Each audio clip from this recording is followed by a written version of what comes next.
Well, with so much going on in the market, we need an expert to help us sort it all out. Let's bring in Nik Miles with OurAutoExpert.com. Thank you for joining us. Thank you. So let's start with this race for self-driving or autonomous taxis that we see heating up. What's your prediction for how this industry will mature and develop in the coming years? Everybody's in the game. Everybody wants to be part of the game, from the Fiat Chrysler group, who are partnering with Waymo, to what you talked about, Nissan. Even companies like General Motors have been purchasing ride-sharing companies. They purchased Sidecar a couple of years ago, and they've also purchased Maven, which is a ride-sharing company, to start this ride-sharing system. And we're not quite sure in which direction it'll go, but it's a multifaceted object of transportation, and ultimately it looks like they're all pushing for us not to own our own cars, but to have cars arrive when we need them.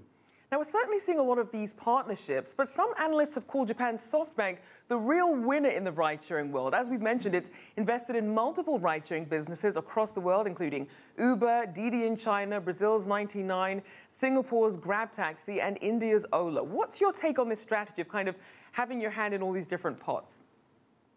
It's a wise thing to do. It's like anything else. If you're a mutual fund manager, you want to spread out your opportunities to earn wealth across many different mutual funds, across many different shares. So what they're doing is really putting their money in a lot of different places. Now, we talk about Uber being overvalued, and perhaps they paid too much money to get involved in Uber, but really it's not how Uber sits now. It's not how it sits today and how much money it's making.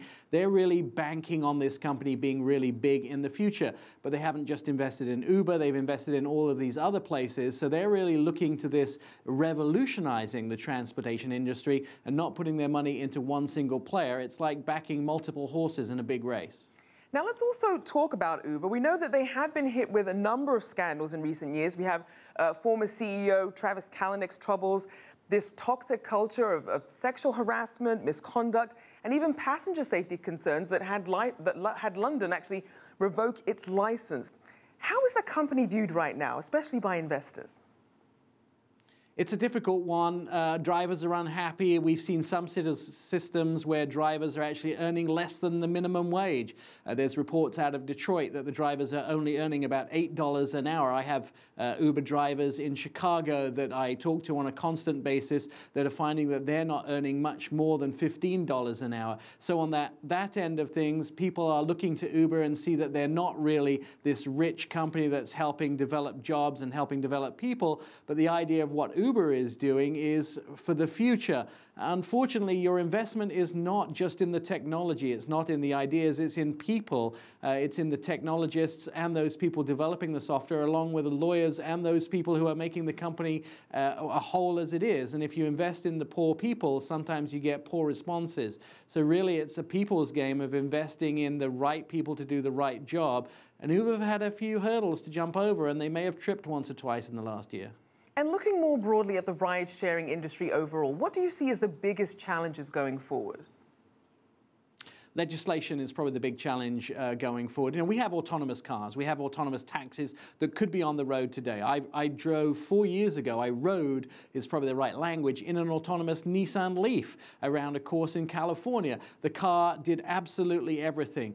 The trouble is legislation. So by their very nature, these cars, they don't speed, they don't have anywhere, they don't need to park anywhere because they're autonomous, and they don't break any traffic laws. So suddenly you have a vehicle that's acting within the law, and what that does is then it negates all of those fines, those parking, that money that's created by a local municipality. So local municipalities are working out how these are going to be part of their infrastructure of transportation.